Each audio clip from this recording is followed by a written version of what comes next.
Huffington Post after being acquired by BuzzFeed. And this is not an isolated incident. We are seeing layoffs across the board in various different media companies, even some TV channels. It's not just news. But in the news space, this was entirely predictable. In the wake of the layoffs, we're seeing the Huffington Post union express outrage that these people are losing their jobs.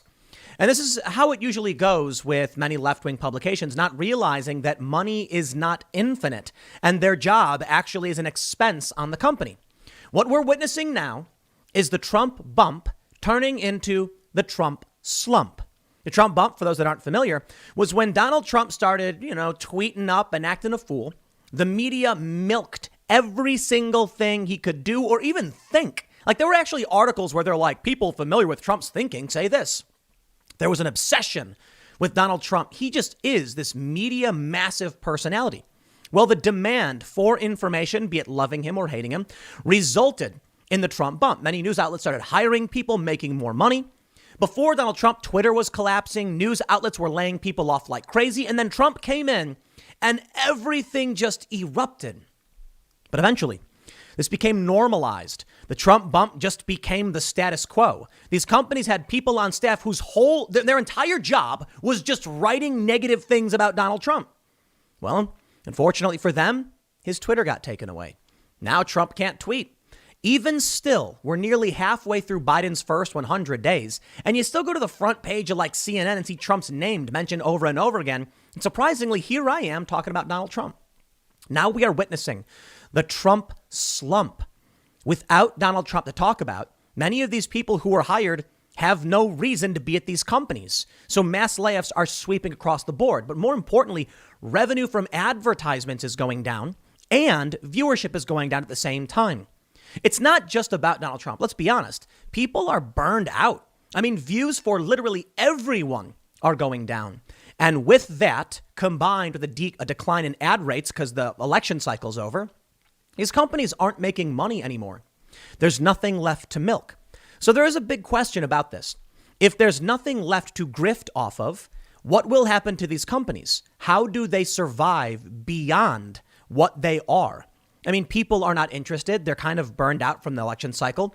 They're not hearing anything about Trump, so they're walking away. Axios reports that people are weaning off of news, and perhaps this could be bad for everyone, even conservatives.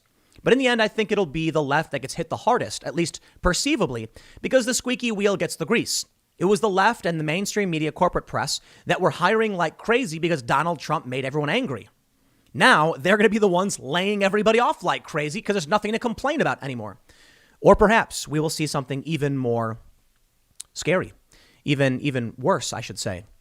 You see, without Donald Trump, do we think they'll just cease to exist? No. This is true for Trump supporters. I say this all the time. Do you think banning these people from the internet makes them, they just disappear? No. They'll become even more desperate.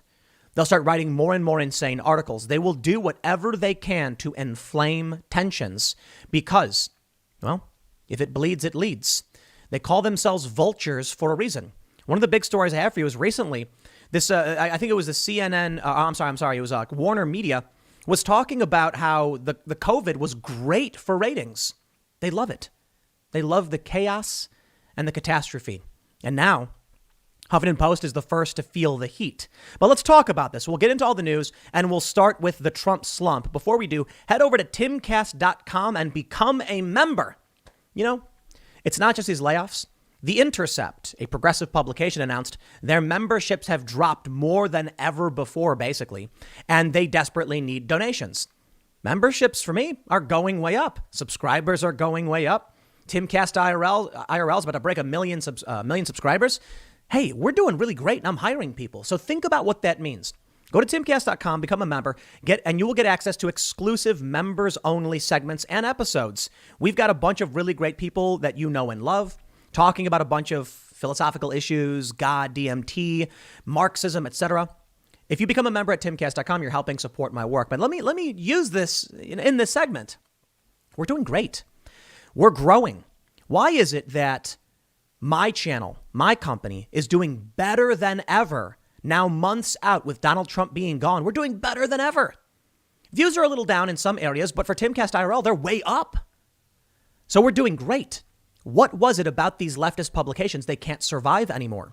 I don't do endless content about Joe Biden for the most part. I do talk about him quite a bit, but not in the same way that they talked about Trump. Is it that the people who watch this kind of content are legitimately interested in real subjects, real conversations, and to the best of my abilities, what I view as a more moderate view on politics? Perhaps that's the reason. There was a segment Joe Rogan did a while back where he was talking with someone and they said, whoever starts this middle ground approach to covering news is going to do extremely well. And maybe that's it. Maybe people are sick and tired of the lies and the smears and the culture war fights.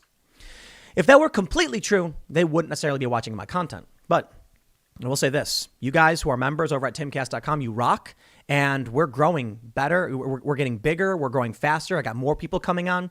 We've got more content on the way. It's fantastic. We're having the opposite of layoffs. Well, here's the news. First, let's start with this from MediaPost.com. News sites show early signs of post-Trump slump. They mentioned initially, Warner Media CEO Jason Kilar last week apologized for telling attendees at a virtual tech conference that the coronavirus pandemic was really good for ratings of its network. The comment was insensitive to millions who have suffered hardship during the health crisis. That's absolutely right. Axios points out, nearly halfway through Biden's first 100 days, data shows that Americans are learning to wean themselves off of news and especially politics. Why it matters? The department of former President Trump's once ubiquitous presence in the news cycle has reoriented the country's attention. They say nearly every big news site saw its traffic decline in February compared to a tumultuous January that included the Capitol insurrection and Biden's inauguration. Publishers' traffic was down across the board, and many major sites saw traffic dip more than 20%, according to data from traffic analytics company SimilarWeb. Politics consumption dropped most dramatically, tumbling 28%. Think about this. A month in, people are just absolutely taking off. They're saying, I'm not interested in this. And that's going to be bad news for all these big media companies. Here we go. BuzzFeed announces deep cuts to Huffington Post staff after acquisition. I'm going to read the story, but I'm going to start with some tweets from those who got laid off because this was particularly brutal. No, I'm Huffington Post, man. Absolutely brutal. BuzzFeed and Huffington Post laid people off in an extremely brutal fashion. Let me explain.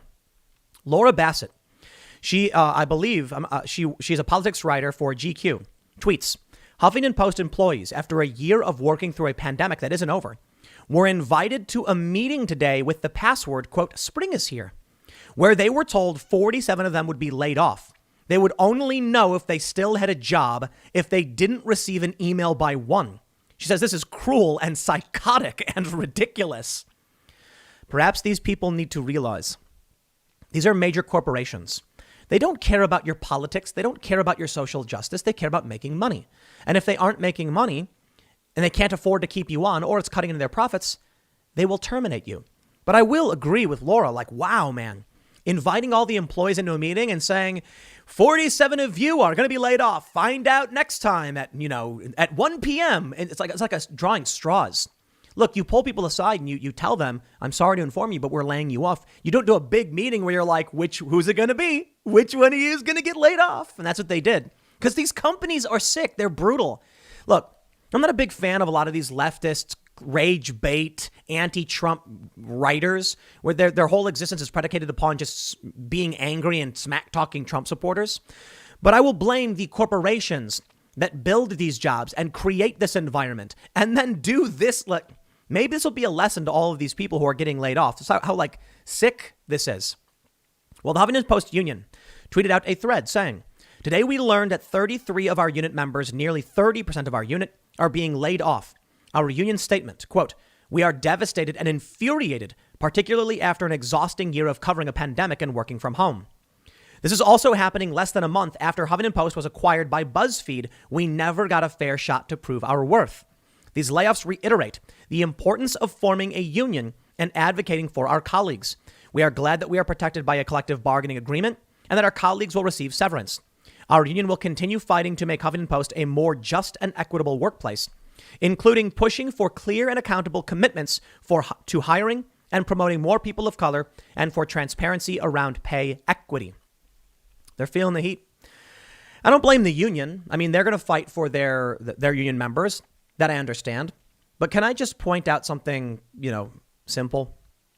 If the company doesn't make money because there's nothing to write about and your job was an illusion from the beginning, what should happen? What should these companies do? It's like many of these leftists don't seem to understand that there's an income, there's revenue streams, and then there's expenses. If the company is making $60,000 off of you as an individual for what you write, and they're paying you $60,000, they're probably going to say, we pay more in taxes. There's no point in having them. Sometimes they'll say, we'll take a loss on this writer or this staff member because the marketing benefit and the ubiquity of the content is still better. But ultimately, all of these companies know exactly what's about to happen. Donald Trump is gone. The Trump slump is here. And this is, it's going to hit everybody. Think about this. February 1st, Variety wrote CNN primetime ratings fall back to earth in first post-Trump week. They mention, while January 2021 will go down in ratings records book for CNN, the last week of the month may offer a portent of what the post-Trump era will be like for the network. In the first week of the Biden administration, the AT&T-owned news channel saw the audiences that had been flooding into primetime recently drop precipitously on January 25th to 29th, compared with highs of previous weeks. Meanwhile, rival Fox News channel saw its own ratings only dip slightly after weeks of registering its own sharp decline. I believe the total number was a drop of around 44%, it says. They say, Variety Intelligence Platform analysis of the viewership data, the target news demographics for people aged 25 to 54, and the total audience watching shows that CNN ended the final week of January with a ratings dropping roughly 44% for total audience versus the prior week across all 3 hours of primetime. So is it any surprise that we're learning today layoffs are slamming all of these companies? It's been a month. When we saw the ratings drop for CNN, did these people working at these companies, did they think it wasn't affecting them? Did they think that the bosses at the Huffington Post, Verizon, BuzzFeed, whatever, were sitting there just like ignoring the metrics to their own content? Everybody knows. Everybody saw this coming. So it was obvious. But I got to be real. We've been talking about this going back before the election. And many journalists actually, I think The Hill, wrote an article saying the Trump slump will come and news media will collapse. And here's where we are. It is. Check this out. So we have pandemic slams Sinclair broadcast group results in 5% layoffs. Sinclair, it's a bunch of local news outlets, and they've been criticized for actually being conservative and being pro-free speech. It's not just about these leftist publications. It's media in general, albeit it's many of the leftists who are shocked by this because they're the ones who seem to think, for the most part, that money just exists at these companies or that they could be able to prove their worth when the revenue stream shows it's not happening. I mean, take a look at this. We have this article from Variety pointing out how ratings for CNN dropped 44% at the end of January. You were given a month. They were looking at your numbers. They saw what you did this whole month, and they're like, that ain't it. Now we're learning that even Sinclair's getting hit. This is from Media Post as well. They say, amid a recent eye-opening 7% decline in fourth quarter revenue, largely due to sinking ad sales, one of the biggest TV station companies, Sinclair Broadcast Group, is laying off about 5% of its staff, the company said on Wednesday.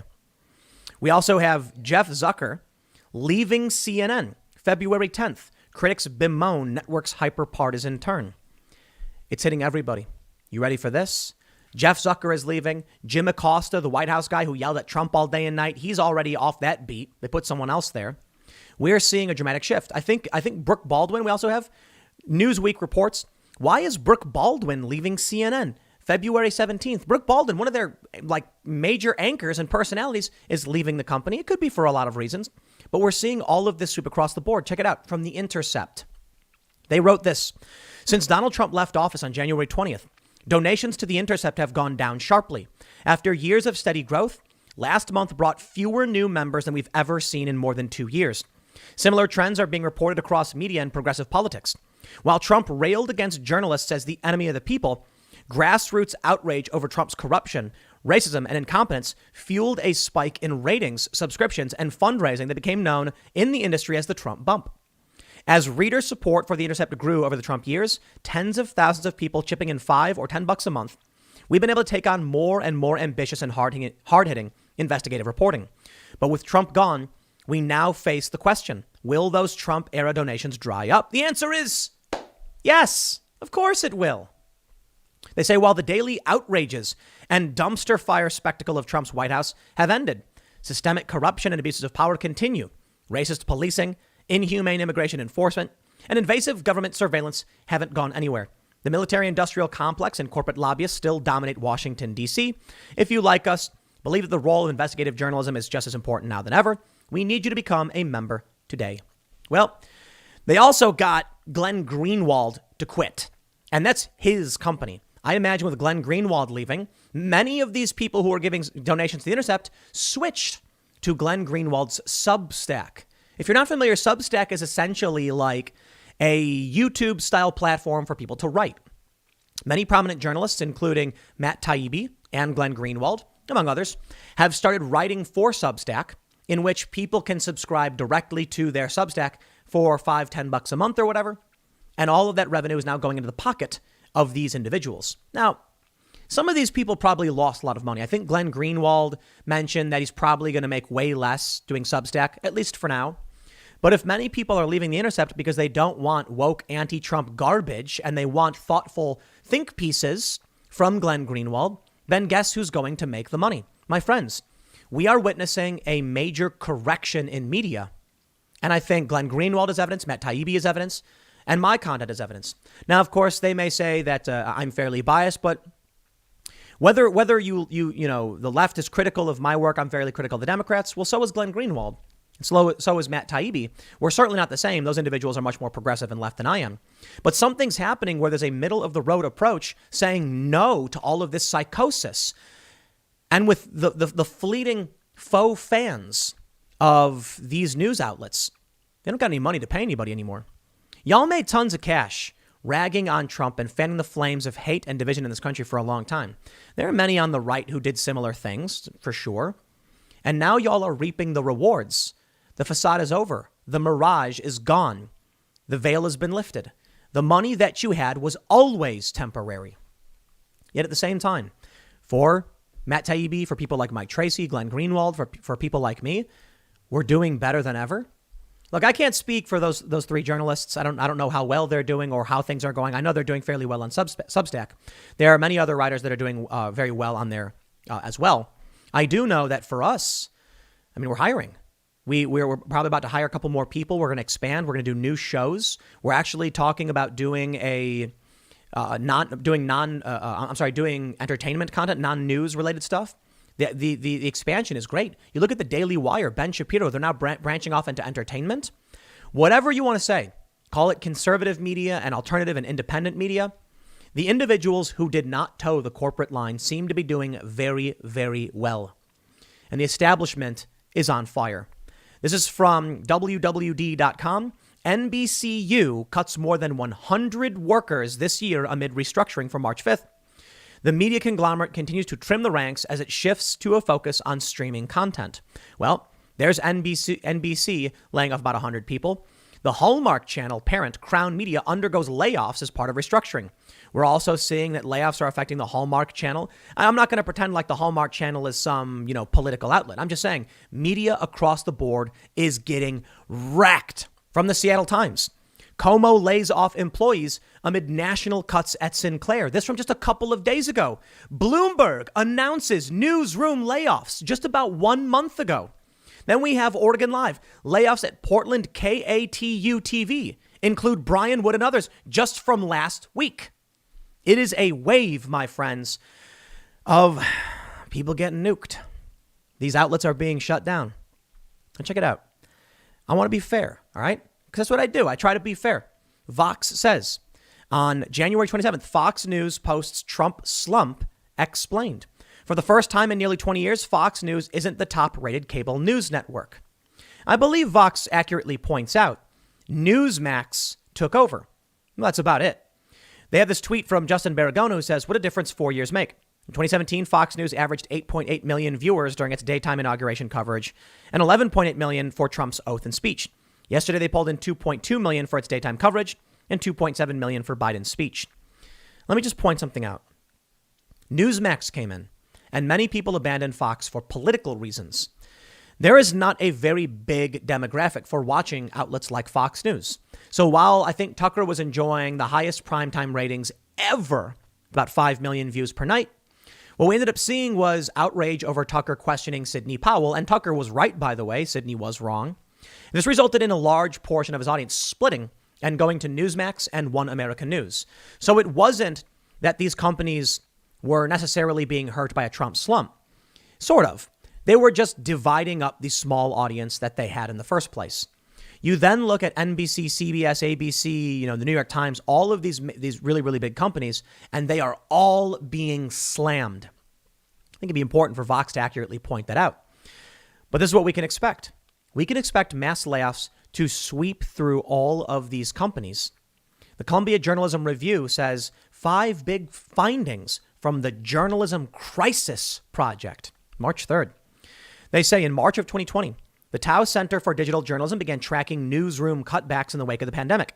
The tracker's map tells part of the story of journalism's ongoing crisis, an upheaval that hurt newsrooms, journalists, and by straining journalism's margins, the communities that those newsrooms and journalists are in charge to serve. Now, I'm not super concerned about the findings. I just wanted to basically highlight there is something called the Journalism Crisis Project. And I'll point out now, what are we seeing? It's not really the Trump slump. I don't think Trump has much to do with it for the most part. What I think we're seeing is that Donald Trump saved everybody for about 4 years. Oh, I know.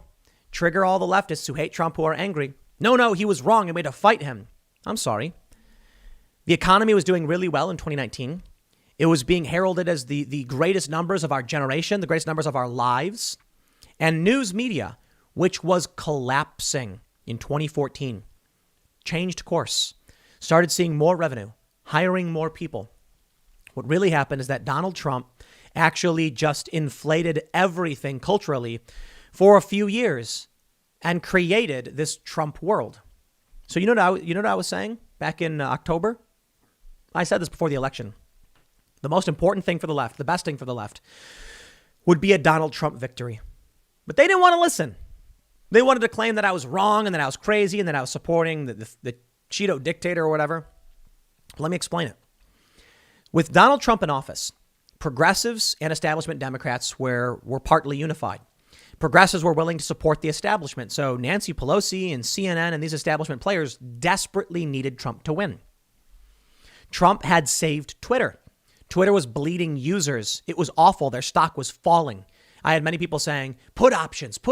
I'm not a big stock person, so I was like, I don't know about all that. But they're basically saying, bet the stock will fail. And I was like, eh. Then along came Trump. And what happened? All of a sudden, the media couldn't shut up. Everybody needed to know Trump. All of a sudden, these newsrooms, layoffs paused. All of a sudden, Twitter started gaining users. Why? Because people wanted to follow Donald Trump. The economy did really, really well in the years where Trump came into office. There was that famous quote where, Barack Obama said, you can't reach 4% growth. You need a magic wand. And then Trump started mocking the comment saying, we did it. And then Trump leaves. And now we are going back to the way it's supposed to be. And I say that somewhat facetiously, but what I mean is Trump wasn't supposed to win. They didn't want Trump to win. They were mad Trump won. But boy, did they milk it for everything it was worth, the Trump era. And now, with Trump out of office, things are going to go back to the way they were before Trump. Nobody cares about Biden, which is unfortunate. He will go blow up kids in other countries. There will be war. There will be authoritarianism. And the only people who are going to talk about it are going to be people like us. But already I can see it. There are many people that are there are many people that just don't care. They're shifting back to entertainment, and I don't blame them. I got to be completely honest. Part of me doesn't want to talk about half this stuff most of the time, but the channel you're on right now is pretty much my political and political channel, so we're going to do that. But I remember on Timcast IRL talking about movies and pop culture, and that's what we're doing more of on that show, and perhaps why Timcast IRL is growing so quickly, because we'll talk about cultural issues and dating and movies and these kind of concepts outside of the political space. We always knew politics was fleeting. Ask anybody who covers this stuff. I got a bunch of friends, Luke, for instance. You guys may know Luke from the Timcast IRL podcast. He's currently on vacation. We'll see if he makes it back this way. But Luke and I have known this going back since we started. Whenever there's an election, news spikes, everybody's interested in politics, ad rates are skyrocketing, and then as soon as it's over, everything goes back down. These news outlets didn't budget for this stuff. They created a pseudo-reality where there were newsrooms that weren't really newsrooms. They were just I hate Trump rooms. It was places where they can get people and say, what can we say about Trump today to make him look bad? And it ended up with record voter turnout. 80 plus million people voted for Joe Biden. I know there's a lot of people that say, I don't know about all that. Listen, man, you'd be surprised. You go around and ask people who are like, I've got a bunch of friends who never cared about politics. And all of a sudden they're like, well, for the first time in my life, I actually paid attention and voted. And I'm like, I don't think you actually paid attention. I think there was such an insane desperation to deal with Trump that you had this massive inflation of media. And the only things we were getting was just slammed and inundated with Orange Man bad. Now the money's gone. And with it are all of these people. I don't think I showed you this one tweet, but I do want to show you. Emma Gray says, today I got laid off at Huffington Post after a decade of work I am so incredibly proud of. I am one of 47 of my deeply, beautifully funny and talented and wonderful and kind colleagues who lost their jobs today. I'm the most sad that we can't all hug each other. Also hire me. And many journalists are saying, I'm so sorry. Stupid decision. It's such a bummer. It is interesting that a woman who worked for a decade at Huffington Post is laid off, but it's because BuzzFeed bought Huffington Post. BuzzFeed acquired Huffington Post. They're consolidating. I remember before Donald Trump, we started seeing like Vice, for instance, because I was the founding member of Vice News. For those that aren't familiar, I was the first hire brought on basically saying, here's what we should do and here's how we should do it. I remember they used to have a bunch of different websites. It was Vice, it was Motherboard, it was the Creators Project. They were all different. And then I remember sometime after I left, they smashed them all into one. It was obvious to anybody what was going on wasn't going to work and that it was just not sustainable. The CEO of Vice said there was going to be a bloodbath in digital media. Then along came Trump and everything changed. All of a sudden, things started working again. I think there's some, here's the optimism. Let me wrap it up with these final thoughts. The culture war has been ramping up, and it's because of the insane psycho drivel that's being written by a lot of these outlets. Well, now with these people being fired, maybe things will calm down. Maybe we can get back to having conversations around cultural politics and ideas and philosophies and things like that.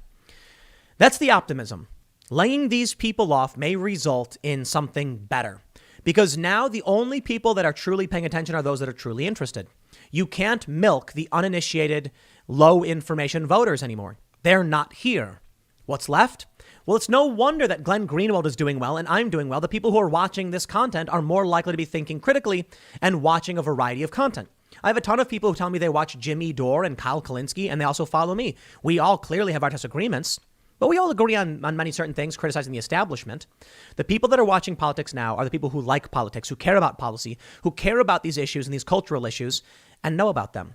They are not the people who are going to go to Huffington Post and click an Orange Man bad article. Which means these outlets are going to be forced to start writing things that'll do better. So I hope. For those reasons, I believe things will start to improve, and I'm optimistic. As I believe it was Michael Malice who said, the propaganda, if they were winning, the propaganda would not be necessary. Meaning, they're losing, and they're desperately trying to pump out this narrative. There's a possibility that in their desperation, as things collapse, they become more and more unhinged and write ridiculous stories about like whatever petty drama they can drum up. Maybe they'll try and write about some squabble between two people that has nothing to do with politics. They'll focus on Marjorie Taylor Greene. They'll scream insurrection because they're desperate. But regardless of that, I think they can try and maybe it'll work. I think it won't. Because like I said, those people that were interested in the rage beige garbage articles have left a while ago. As soon as Joe Biden became president, they were gone. They're not paying attention anymore. They're not going to click your articles. And you can write whatever stupid BS you want about, Q and Trump supporters or whatever. But those people just aren't there to click the button anymore. They may be very concerned about it. There may be remnants of this. But like with Barack Obama's supporters, every single one of these people was screaming war bad, war bad, war bad. Dick Cheney and George W. Bush got us in these wars and they're evil. What happened when Barack Obama got elected?